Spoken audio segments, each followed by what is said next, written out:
Hey everyone, this is Michael again, and welcome to the Monday Night Raw review. And tonight's Raw was from the Frank Irwin Center in Austin, Texas, or as they called it on the show, the University of Texas was where they were at. And tonight was the go-home show to Super ShowDown, which is this Friday in Saudi Arabia. They're having it. And of course, like every week, this Raw was a shitty ass show. This show was a fucking abomination tonight. It's like every week, I keep on saying, Raw is shit, Raw is shit, Raw is shit. It's like there's no hope on this show getting better. But anyways, let's get on with the Raw review. So, Raw opened up tonight with, of course, Roman Reigns coming out. So he came out, and then he wasted little no time because Shane ended up coming out. And that's what I was saying, Shane wasted no time on coming out. Of course, Raw announcer Mike Rome, he gave Shane an introduction, Shane's introduction, with the best in the world. Same old. So Shane says to Roman that he's had sleepless nights and he can't wait to shut Roman up at Super ShowDown on Friday. He says to Roman that when he gets in the ring, he's like a fine wine and gets better with age, and that he's going to destroy Roman. And so Shane was going on and on, saying, oh, I'm going to do this to you, I'm going to do that, I'm going to, put you in the corner, I'm going to stomp you right there, take you down. That's what Shane was practically saying. And then Roman ends up telling Shane to shut up. Goes on to say that Shane says that Shane is going to tap him out. So Roman says if Shane puts him in a triangle choke, he's going to pick him up and put him through the mat.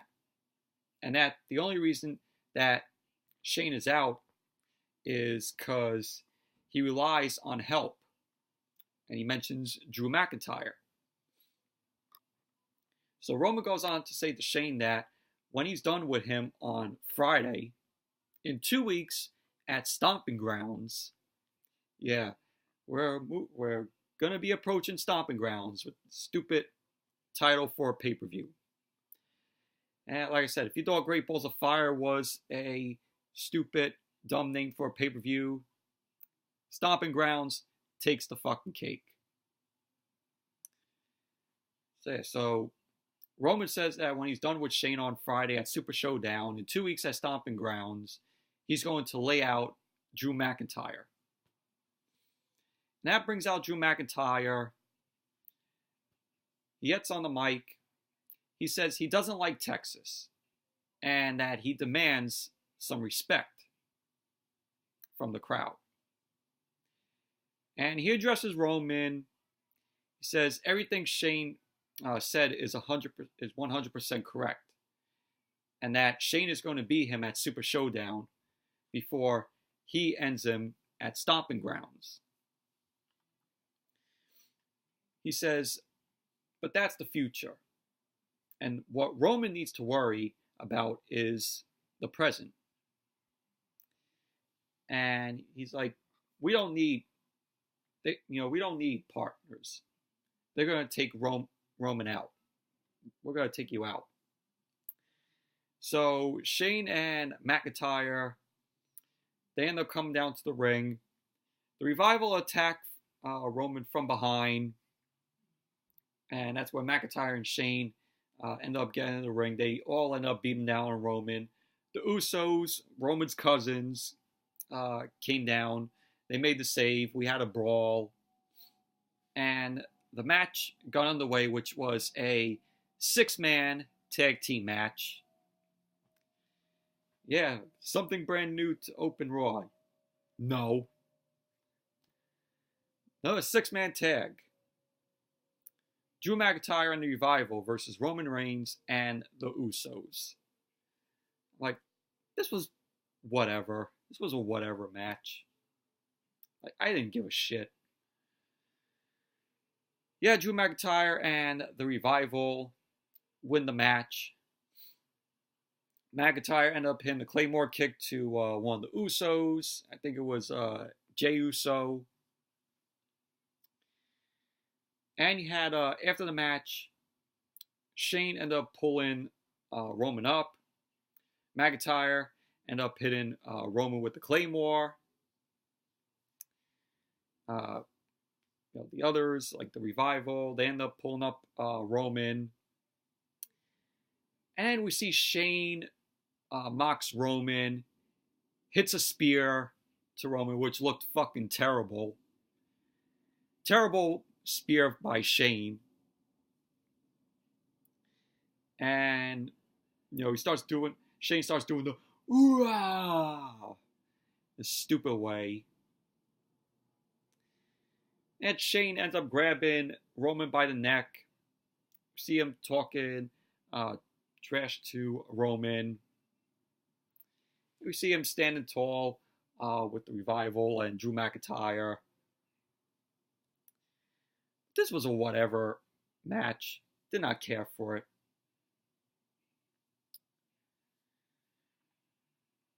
Then we had Miz. He ended up coming out for Miz TV. Miz says tonight is not about him. And it's about the looming threat of Brock Lesnar's Money in the Bank cash-in. Yeah, I'll get to that. I'll get to that soon. Because I got something to say about that. And so Miz introduces his guest for Miz TV. His guest was Seth Rollins. So Seth Rollins made his way out. As Seth made his way to the ring, Miz ends up saying to Seth that he has a scheduled match. That Seth has a scheduled match at Super ShowDown for the Universal Championship against Baron Corbin. But he goes on to say it can change tonight if Lesnar shows up and cashes in the Money in the Bank briefcase. And he asks Seth what's going through his mind tonight. Seth says he's making a lot of assumptions that Brock is showing up, that Paul Heyman was telling the truth. And he says that he's prepared and he'll believe it when he sees it. So Miz goes on to say they both won Money in the Bank and they know the power of the contract. He says the contract is now in the hands of the Beast Incarnate. Seth ends up saying that he understands the gravity of the situation, but he says if Brock showed up and cashed in, he'd be relieved because he can't focus on what might be. He has to focus on what will be. He says that's his title defense against Baron Corbin at Super ShowDown. So Seth says nobody wants that, but Baron did win the number one contenders match last week, and his desire to be a fighting champion means he has to focus on, stomping Corbin's head into the mat. And then we go backstage. We see a black SUV. Paul Heyman gets out of it. Then Brock Lesnar comes out. So Brock Lesnar was at the arena. Heyman says they're going to cash in. And we see them, they both start walking to the ring. Like they're walking their way out to go to the ring. They end up stopping. And Lesnar turns around. And pretty much that was basically it. But it was just set up. This was just set up for Brock Lesnar cashing it in. But it was okay. MITB segment.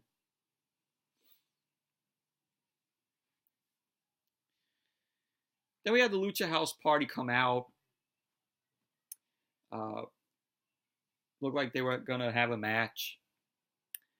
But Lars Sullivan comes out. Takes out all of the Lucha House Party. Some of the Lucha House Party, they end up coming back. Gran Metalik, Lince Dorado, they end up taking down Lars Sullivan. They did all three of them did a triple team, and they took out Lars Sullivan. They end up knocking Lars over the ropes. That was basically it. This was just filler. That's all it is. That's all it was. It was just filler.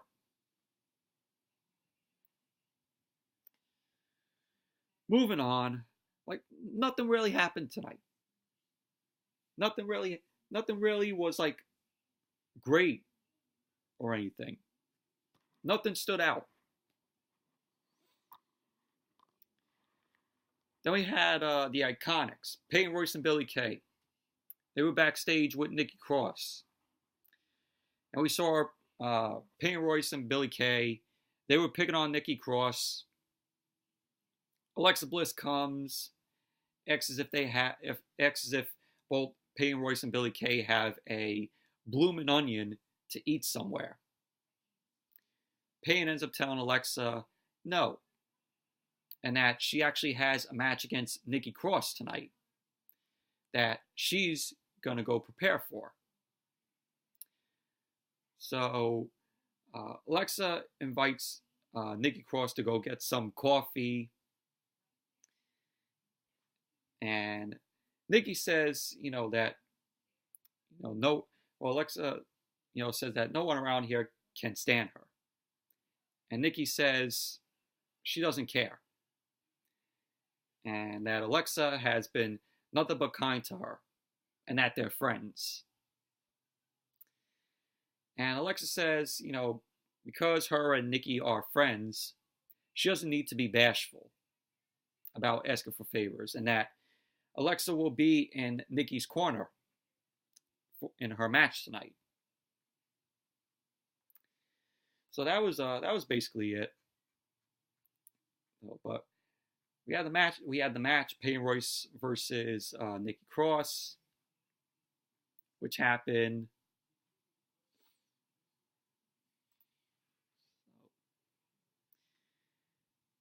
Then we had Becky Lynch. Becky Lynch ended up coming out.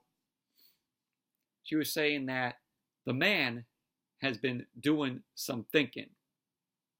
And she wants to make changes.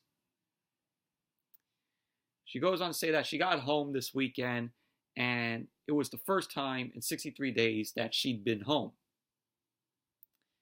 Becky says in that time, she fought across Europe, made a ton of TV appearances, switched brands, and even won the main event of WrestleMania.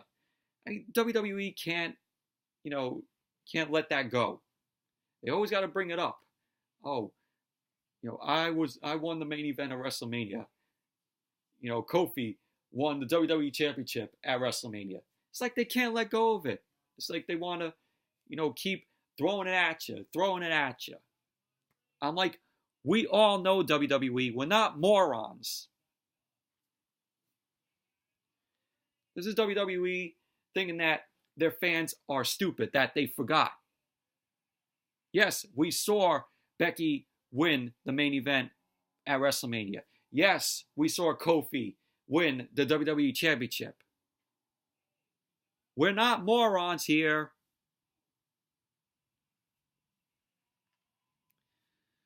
So, Becky says all her dreams came true. And that she's never been more content in her entire life. And, that's when it hit her. She goes on to say that contentment is the worst thing that could happen to a fighter like her. Because content fighters get hurt, passed over, beaten, and that won't be her.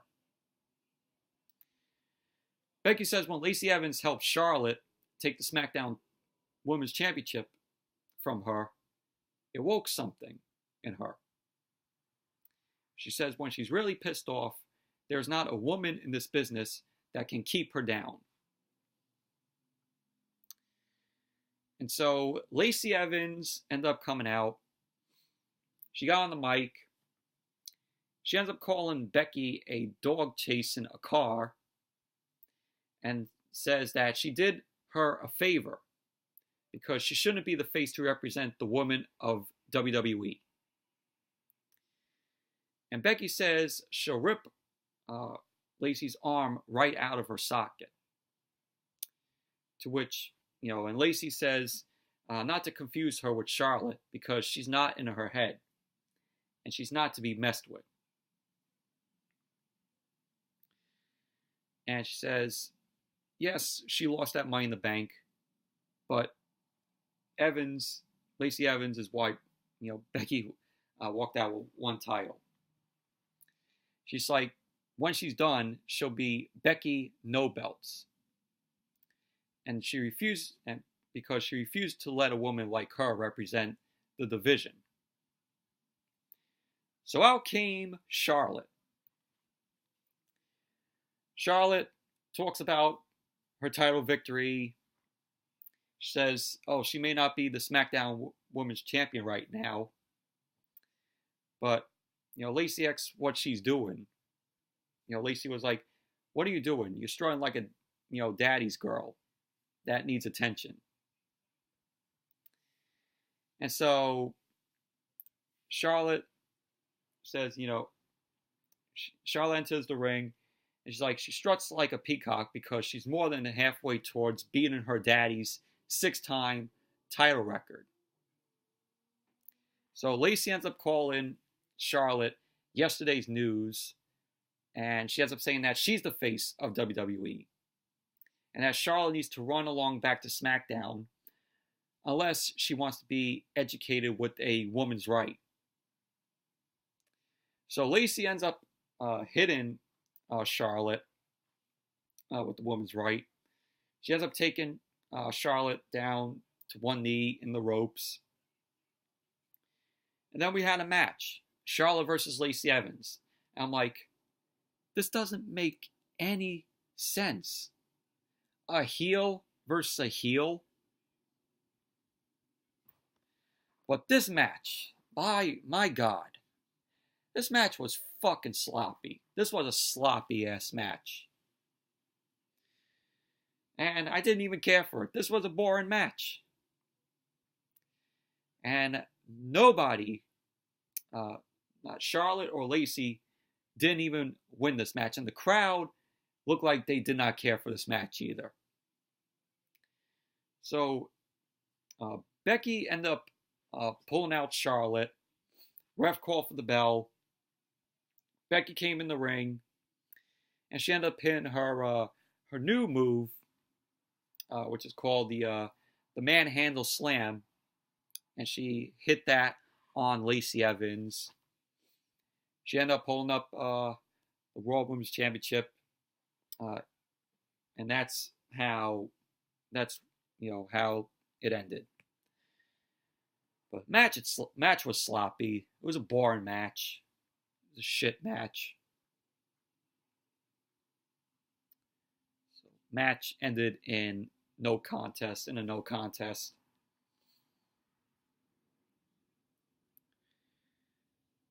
Then you had Rey Mysterio end up coming out. He says he's going to lay it out. He said he was going to lay it out straight. He says WWE is in his blood. And it's been in his family's blood as well. And he wants to make sure he sets the right example for his son as a man and as a champion. So Samoa Joe ends up coming out. Joe asks Rey if he came out too early and ruined Rey's big moment before begging forgiveness because he knows what this means to Rey. And he says he was in the back and he heard the word champion and thought it was his cue. And he says he's not giving up. Ray says, he's not giving it up because he's not giving up the United States Championship because he's hurt, but rather because he never pinned, Joe. Ray says he's not here to have a moment or to fool anybody. He says it's definitely not the moment he wanted it to be, and that he's won titles his entire career through pain and through injuries. He says if he's man enough to do that, he's man enough to do what he came here to do tonight. So, because Ray has a shoulder injury, he was here tonight to relinquish the United States Championship. And he relinquished the United States Championship to Joe. So Ray takes the title off, lays it on the mat for Joe. And he says, this isn't the last you've heard of him, and he'll be back. And then we see Joe ended up attacking Ray, locked Ray in the coquina clutch. Ray was, passed out. He made Ray, go to sleep. And so he leaves Ray laying in the ring, and Joe walks out with the United States Championship. But this was just a failed opportunity. They just give the title back to someone, to Joe with nothing behind it. They at least could have had matches to determine who would be the next United States Championship. The next United States champion. But they didn't do that. Missed opportunity by WWE. And they just give the title back to Joe. They could have did something good with the United States Championship. Fucking missed opportunity to do something with it.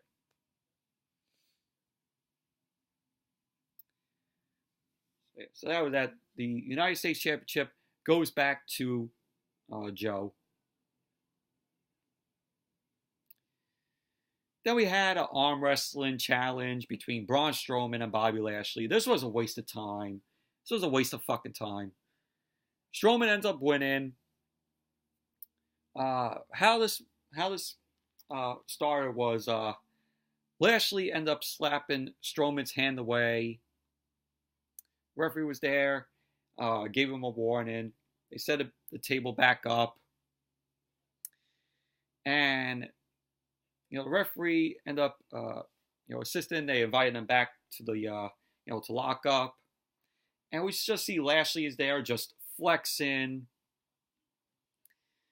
We had a lockup. Lashley's hand slips off. There was no winner. And we see Strowman ends up getting some chalk, like powder, from the referee. And so does Lashley. And Strowman ended up winning. After that, Lashley ended up throwing the powder or the chalk in Strowman's face. Lashley was punching away at Strowman. Lashley ends up doing Strowman's move and lays Strowman out with a running power slam. That's how it ended. This was a waste of time. Did not care for this.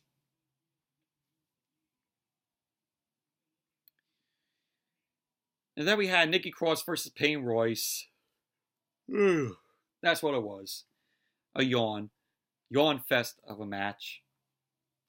Yeah, Alexa Bliss down there. Billy Kay also. Yeah, a point in the match where Nikki Cross did a diving crossbody. Peyton ended up moving out of the way. And you see Alexa Bliss there. She ends up, calling out someone, and a crew member comes out with coffee for Alexa. And Peyton Royce, is mimicking, talking to Alexa. Peyton ends up kicking Alexa's coffee out of her hand, and we see Billie Kay knocks Alexa, on her butt, and she sits in the coffee on the floor, and that gave Nikki Cross, to take advantage of the match, take control of the match, and Nikki Cross ends up winning the match. She ends up hitting a neck breaker to Peyton Royce, and that's how the match ended. Nikki Cross wins. After the match, you had Alexa Bliss. She was pissed off at what Billie Kay did. So Alexa ends up getting in the ring. She ends up taking down Billie Kay.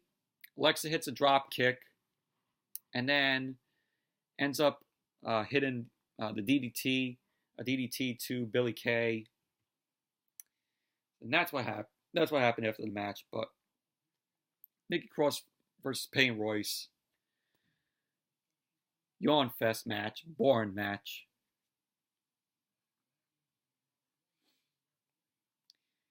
Then we have Seth Rollins. He was in the ring. He ends up talking about how he wanted everyone to be gunning for him, but not like this. Then Brock Lesnar's music plays, thinking that he was going to come out, but Brock Lesnar was playing mind games with Seth and with the fans. And Seth says he's sick of it and that he wants to talk directly to Lesnar. He said Lesnar used to be one of the most feared men on earth. And he says Lesnar is just a shell of that. So Seth says if there's any shred of the beast left in him, Seth dares him to come out and cash that contract in. And so we don't get Lesnar, we get Baron Corbin. So Baron Corbin ended up coming out. He ends up saying that Seth is all fired up and that it's just a shame that he's concerned with the wrong guy. And Seth says if he wants the title, he has to pry it from his cool dead hands. And Corbin says he's okay with that, given how he retired Kurt Angle. Oh my God, are they ever going to let that go? Yes, we know Corbin retired Kurt Angle at WrestleMania. Just please, let it go. Stop letting us know. We all saw it. This is WWE thinking that we're idiots, that we forgot that Corbin retired Kurt Angle. Just like the same with Becky Lynch in the main event at WrestleMania and Kofi win the WWE Championship. I'm like, they're throwing this all back at us when we know we saw those things happen. Like I said earlier, they treat us like we're fucking idiots. So, Corbin says, even though he retired Kurt Angle, he has no problem retiring Seth.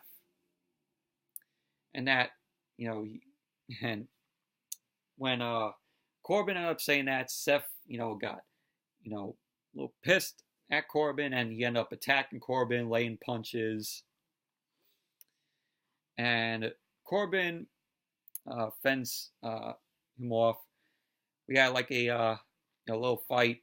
Seth ends up ducking, a lariat. He hits an enziguri to Corbin, which sends him to the floor. Hits a suicide dive. Seth hits a suicide dive to Corbin. Now we have Brock Lesnar's music ends up hitting again. Of course, mind games from Lesnar to Seth. And then Corbin ends up coming back into the ring, lays out Rollins with the end of days. And that brings out Brock Lesnar.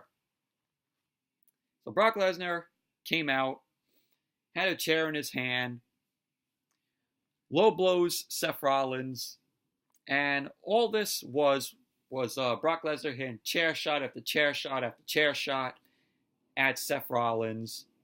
Hits a German suplex, hits another chair shot, and we just see Paul Heyman. He's on the outside. He's calling for Brock to cash in the briefcase. But Lesnar, wouldn't do it. Lesnar wouldn't do it yet. He ended up laying out Rollins with the F5 on the floor. And we just see Brock ends up hitting Seth with more chair shots, another German suplex, and then we just see Paul Heyman's just begging Lesnar to cash in the briefcase. And then we see Lesnar ends up screaming at Paul Heyman, "Friday, Friday," and that pretty much gives us that Brock might cash in the Money in the Bank briefcase at Super ShowDown on Friday in Jeddah. But we all know that's not going to happen. We all know it. So Brock and Paul Heyman, they go to leave. Lesnar ends up picking up the briefcase, returns to the ring. He ends up hitting Seth in the back with the briefcase, and just hits another chair shot. And pretty much that was basically it. I guess from the briefcase shot, he busted Seth Rollins' back. Rollins was bleeding from the back. So, and then Lesnar left. We see the medics ended up hitting the ring to get Seth Rollins out of there. They put Rollins on a board and onto a stretcher. So Rollins was badly beat down by Lesnar. So, but all this was a waste. This was a waste of time because they were saying, "Oh, Brock's going to cash in the Money in the Bank briefcase on Monday." On Monday, yeah, didn't cash in. All this was a ratings grab. They suckered everyone to watch Raw tonight, thinking that Brock Lesnar was going to cash in his Money in the Bank briefcase and become the Universal Champion. Nope. You were all played. You were all suckered into this. I said this was a cheap grab for ratings. That's all it was. That's all it was. WWE suckered you all in to check out Raw tonight and to think that Lesnar was going to cash it in. Like, you all got played.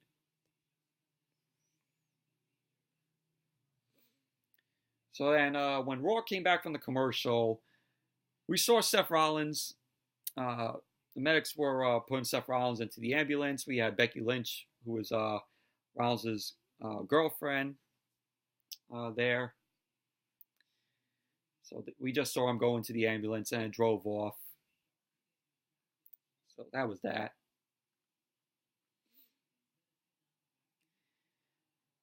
Then we had a Firefly Funhouse, which, last week, was, okay. This week, I'm like, I face palmed through this. Firefly Funhouse. It was the least favorite out of all of them. And we saw Bray Wyatt. He ended up saying today he's got something super serious to talk to us about. What was it you would say? What did Bray Wyatt have to talk about to us today? Oh, get this. He had to talk about exercise. He talked to us about exercise. He ends up saying to be at your best, and you gotta look good and feel good. He's got this pig named Huskus, who doesn't take very good care of himself. You see, he's eating chocolate. Bray ends up swatting the chocolate out of his hands, and he says, nobody will tell him, but one day all this is going to come back and bite him in his tail. And he says, one day people will call him great, a genius that has the whole world in his hands. And then we see a puppet with devil horns bust through the doors. That puppet is revealed to be Vince McMahon. Yeah, he's wearing the devil horns because he wants to make us suffer with Raw every Monday night, and sometimes with SmackDown with Tuesdays. So yeah, he's like, with the devil horns, because he's got to make us suffer through this garbage product. So Vince McMahon puppet comes through the doors, threatens Huskus with being fired if he doesn't get his act together. And then we got a stupid, cheesy looking music video with Bray Wyatt. Some sort of exercise music video or whatever the fuck it was. It was just cringeworthy. And he closed the episode and he tells us, he'll always light the way as long as we let him in.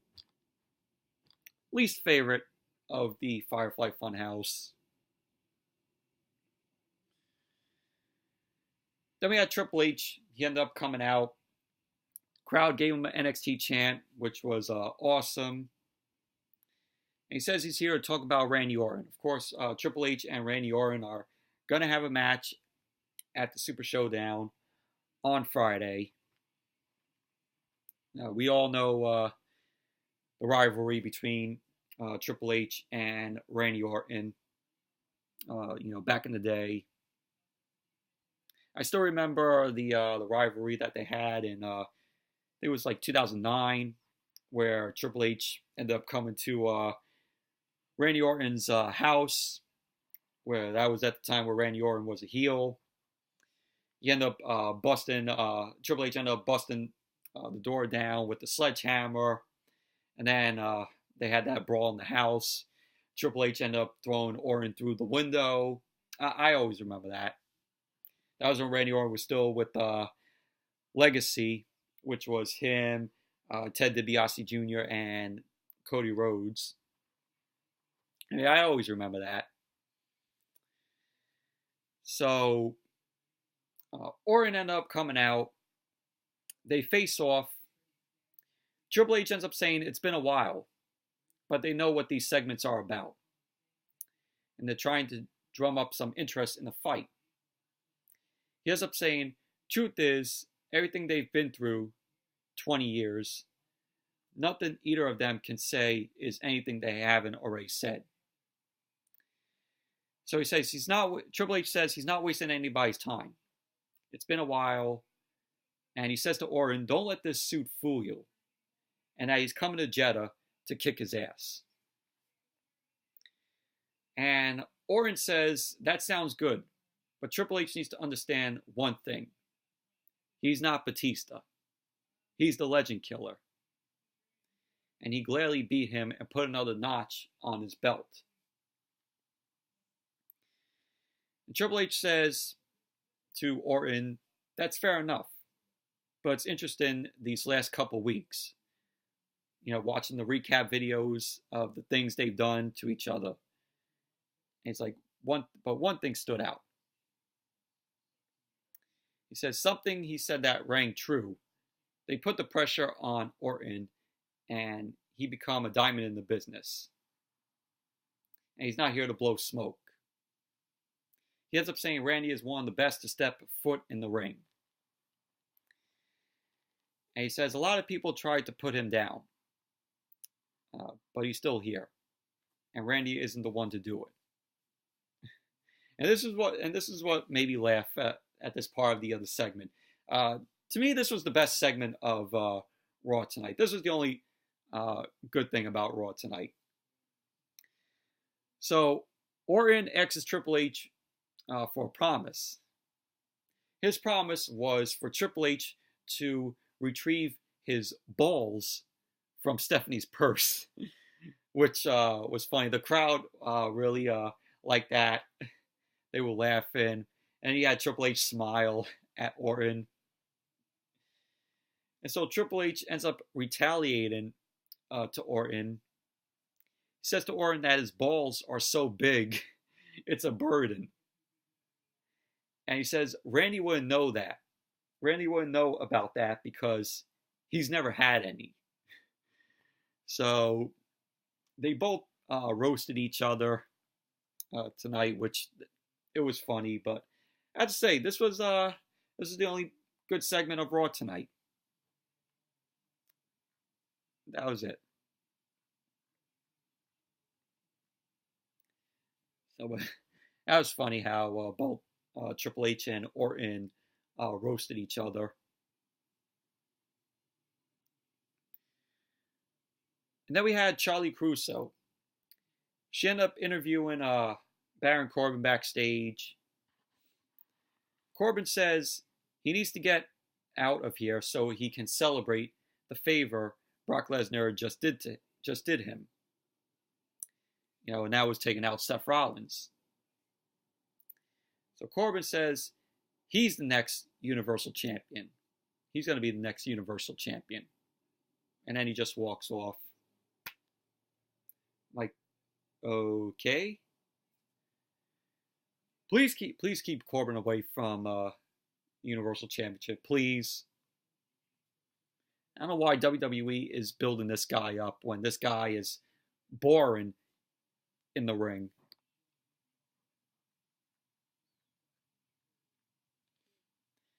And so we had for 3 weeks straight.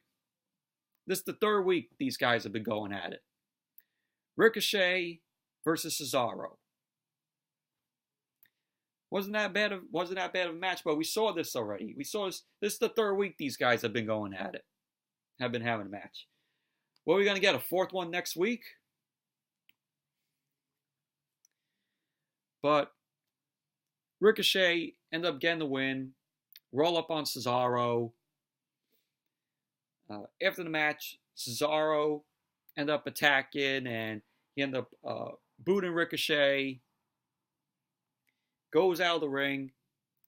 Goes under the ring. Pulls out a table. Retrieves a table from under the ring. And we saw that he was going to pull out a ladder before he got to before he retrieved the table. So he pushed the ladder back in, and that's when he went for the table. And as he pulls out the table, we see R-Truth is lying on it. And we see Carmella ends up running down. Ricochet ends up drop kicking Cesaro. Cesaro goes over the barricade into the crowd. And we got the jobbers come from the back, the whole 24/7 championship guys, vying to win the 24/7 championship. And I'm not going to play the Benny Hill theme because, this was just quick. It wasn't, anything out of the ordinary tonight with the Jobber Ninja Turtle title. So the jobbers come running down. We see Cedric Alexander. He goes over the top, takes out everybody on the floor. R-Truth is in the ring. And Drake Maverick appears behind him. Still, Drake Maverick has the wanted signs with R-Truth on it. Carmella ends up super kicking Drake Maverick. And both Truth and Carmella retrieve, from the ring. They head to the back. That was basically just it. And it showed, if you saw on WWE's YouTube or their social media, Jinder Mahal and R-Truth and Carmelo were at the golf course. Jinder Mahal ends up pinning R-Truth to win the 24/7 championship. But then R-Truth came back, pinned Jinder, and R-Truth wins the 24/7 championship again. If you saw that on WWE's YouTube channel or social media, go check it out, because that's what happened. It was uploaded yesterday. But Ricochet versus Cesaro, it was a decent match, but third week we have seen these guys have a match. Now is the main event. Then the final segment on Raw tonight was, we saw The Undertaker. The Undertaker is going to be in action at Super ShowDown on Friday. He is going to be facing Goldberg. And I'm like, this match at Super ShowDown, it's not going to be that long. It's probably going to be like a 5-6 minute match. I have to say it's going to be, stare down, tombstone pile driver, which Goldberg might reverse into a jackhammer, or we'll get a spear from Goldberg, and Undertaker will reverse that. Probably choke slam Goldberg. Yeah, I mean, we should have got this years ago, like when Goldberg came into the WWE in 2003. The following year, 2004, we should have had Undertaker versus Goldberg. I mean, this is too late to have a match between the both of them. This is 2019.